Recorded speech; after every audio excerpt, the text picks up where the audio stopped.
आज आपण बटाट्याची खूप छान चविष्ट आणि लेस ऑइल रेसिपी बनवणार आहोत, जी की तुम्ही डाएटसाठी सुद्धा खाऊ शकता। ही रेसिपी करायला सोपी आहे, झटपट होणारी आहे। सगळ्यात पहिल्यांदा तुम्हाला सांगते, जर तुम्हाला व्हिडिओ आवडत असेल तर तुम्ही लाईक करू शकता आणि जर नसेल आवडत तर तुम्ही डिसलाईक सुद्धा करू शकता आणि कमेंटमध्ये लिहू शकता। याच्यानंतर ही रेसिपी करण्यासाठी सगळ्यात पहिल्यांदा आपल्याला 2 बटाटे घ्यायचे आहेत। ते स्वच्छ पाण्याने धुवून त्याची साल काढून पुसून घ्या, जेणेकरून हे बटाटे कोरडे होतील। त्याच्यानंतर हे साधं पाणी घ्यायचं आहे, त्यामध्ये हे बटाटे खिसून घ्यायचे, जेणेकरून बटाटे लाल पडणार नाहीत। 1 ते 2 पाण्याने हा बटाटा धुवून घ्या आणि त्याचं पूर्ण आपल्याला पाणी काढून घ्यायचं आहे। पूर्ण बटाटा कोरडा झाला पाहिजे। त्याच्यानंतर 1 बारीक चिरलेली हिरवी मिरची, बारीक चिरलेली कोथिंबीर, 3 चमचे कॉर्नफ्लोअर घालायचं आहे, म्हणजेच मक्याचं पीठ। जर हे कॉर्नफ्लोअर नसेल तुमच्याकडे, तुम्ही मैदा वापरला तरीही चालेल, फक्त मैद्याची क्वांटिटी कमी करा। आणि चवीनुसार मीठ घालून हे छान असं मिक्स करून घ्यायचं आहे। तुम्हाला दिसत असेल बघा, तुम्ही चमच्याच्या मदतीने मिक्स करू शकता किंवा हाताने मिक्स केलं तरीही चालेल, जेणेकरून ते छान असं मिक्स होईल आणि बटाट्याला जो आपण मीठ घातलेलं आहे ते सुद्धा बरोबर लागलं जाईल। एका छोट्याशा बाउलमध्ये आपल्याला 1 चमचा मेयोनीज घ्यायचा आहे, 1 चमचा टोमॅटो सॉस घ्या आणि छान असं ते मिक्स करून घ्यायचं आहे। तुम्ही हाताने सुद्धा करू शकता किंवा चमच्याच्या मदतीने केलं तरीही चालेल। चमच्याच्या मदतीने यामधल्या गाठी सुद्धा फुटल्या जातील मेयोनीजच्या। सो खूप छान असं टेक्स्चर आलेलं आहे आपल्या सॉसला। रेड सॉस आपण हा तयार केलेला आहे, त्यामध्ये थोडं मोझरेला चीज घालून घ्या आणि हे साईडला ठेवून घ्यायचं आहे।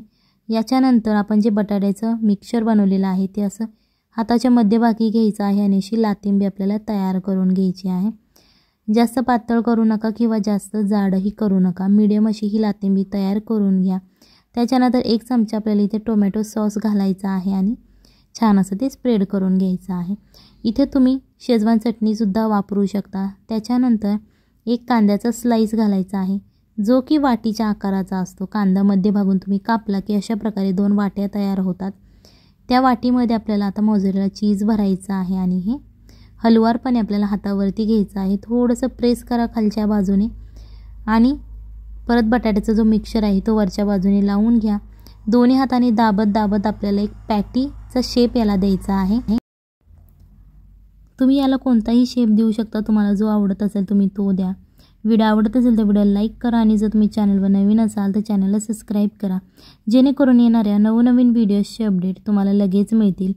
सो अशा प्रकारे आता हे छान असं आपण पॅटी 2 बनवून घेतलेले आहेत। इथे एका पॅनमध्ये 1 चम्मच तेल घाला, त्याच्यानंतर आपण जो मसाला केलेला आहे तो घालून घ्या आणि थोडेसे आपल्याला यामध्ये आता मोझरेला चीजचे तुकडे घालायचे आहेत। हे चीज छान असं मेल्ट करून घ्या, जास्त वेळ लावू नका, गॅस लगेच बंद करा।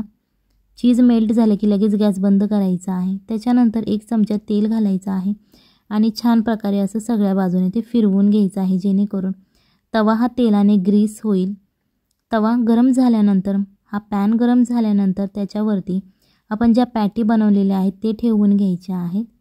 सगळ्यात पहिल्यांदा त्या एका साईडने फ्राय करायच्या, एका साईडने फ्राय झाल्यानंतर त्या पलटी करायच्या आहेत आणि दुसऱ्या साईडनेही छान अशा क्रिस्पी होईपर्यंत फ्राय करायच्या आहेत। याच्यावरती तुम्ही झाकणसुद्धा ठेवू शकता, जेणेकरून त्या दोन्ही बाजूनी क्रिस्पी अशी तयार होतील। ही झाली लेस ऑइल पद्धत। जर तुम्हाला ऑइल म्हणजेच ऑइली खाण्याची जर इच्छा असेल तर तुम्ही शॅलो फ्रायसुद्धा करू शकता। शॅलो फ्राय जरी तुम्ही याला केलं असेल तरी यामध्ये तेल बिलकुल राहत नाही, या पॅटीच्या आतमध्ये बिलकुल तेल जात नाही, फक्त वरच्या बाजूने ते क्रिस्पी असं फ्राय होतं। त्यामुळे अशा प्रकारचं सुद्धा तुम्ही ट्राय करू शकता, अजिबात ही ऑइली होत नाही। ही रेसिपी नक्की घरी ट्राय करा, आपल्या मुलांना आपल्या फॅमिलीला खाऊ घाला आणि मग मला कमेंटमध्ये सांगा कशी झाली होती। तुम्हाला दिसत असेल खूप छान असं क्रिस्पी अशी रेसिपी तयार झालेली आहे। याच्यानंतर ही त्या सॉसमध्ये मिक्स करा, सगळ्या बाजूने त्याला छान असं फिरवून घ्या, जेणेकरून तो सॉस या पॅटींना लागला जाईल आणि तुम्ही हे सर्व करू शकता। अशा प्रकारे कट करून तुम्ही खाऊ शकता किंवा असंच उचलून खाल्लं तरीही चालेल। चला तर मग भेटूयात पुढच्या